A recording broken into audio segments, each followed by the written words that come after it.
Olá, meninos. Vamos aí com a questão 6. Olha só. O bloco da figura pesa 8 newtons e está em repouso, apoiado sobre um plano horizontal que lhe oferece um coeficiente de atrito estático de valor 0,8. Aplica-se, então, sobre ele uma força F de intensidade 6 newtons. Item A.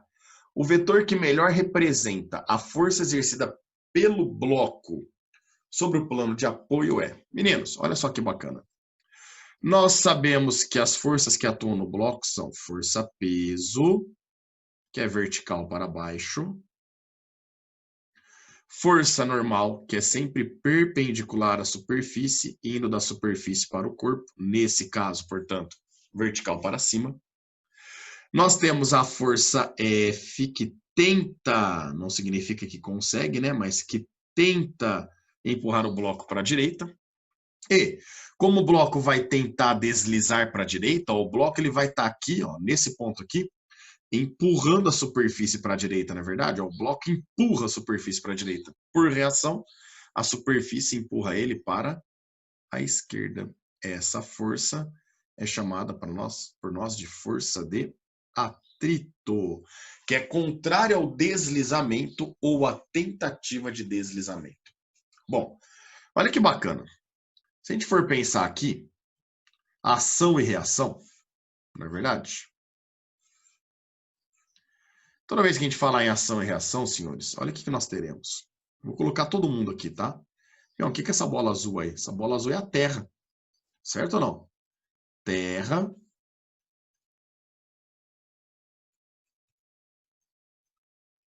Que está o centro da Terra.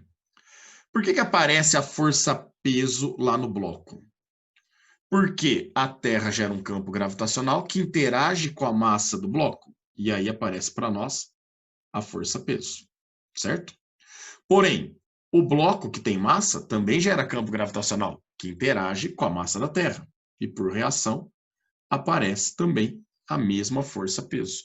De mesma direção, de mesma intensidade, de sentido contrário e aplicadas em corpos diferentes, certo? E a força F?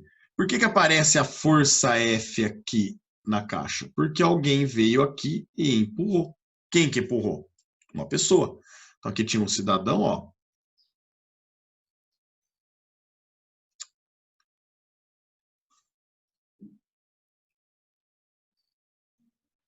Aqui tinha um cidadão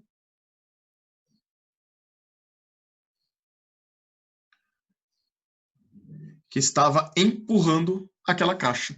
Se o cidadão empurra a caixa por reação empurra o cidadão. Pior, mas ele nem falou dessa pessoa. Eu sei, mas nós vamos fazer a ação e reação de todas as forças aqui para a gente poder entender. Obviamente que está faltando para nós aqui, senhores, a superfície, né? Olha a superfície. A superfície ela está bem abaixo do bloco, porque ele está apoiado nela, porém acima da Terra, porque ele está apoiado na superfície da Terra, certo?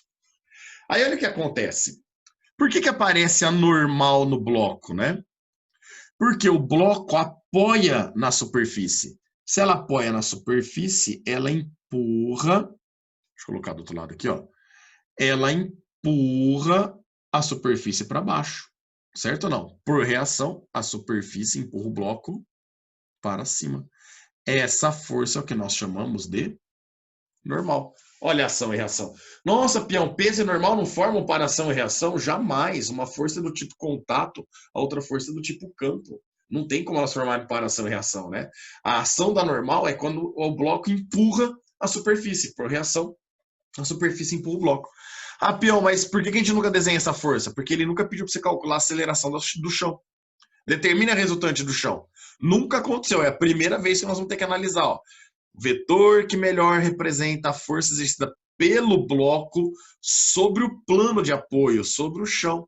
Então, olha só, meninos. Aqui nós temos a normal. Além de... Lembra que nós falamos que aparece atrito entre eles? O bloco empurra o chão.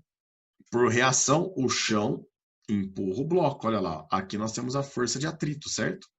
Só que essa força de atrito só existiu porque, primeiro, o bloco tentou empurrar o chão para frente. Por reação, esse chão empurrou o bloco para trás. Portanto, senhores, aqui estão as forças que atuam na superfície. Quando ele fala o vetor que melhor representa a força exercida pelo bloco sobre o plano, ele exerce duas forças, né? Ele apoia, porque ele está tentando cair em função do peso, então ele apoia na superfície, empurra a superfície para baixo, que tem a normal, ao mesmo tempo que a força F tenta deslizar esse corpo para a direita, ou seja, forçar o corpo sobre a superfície para a direita. Portanto, a resultante dessas duas forças, nós vamos usar aqui a regra do paralelogramo, estão lembrados?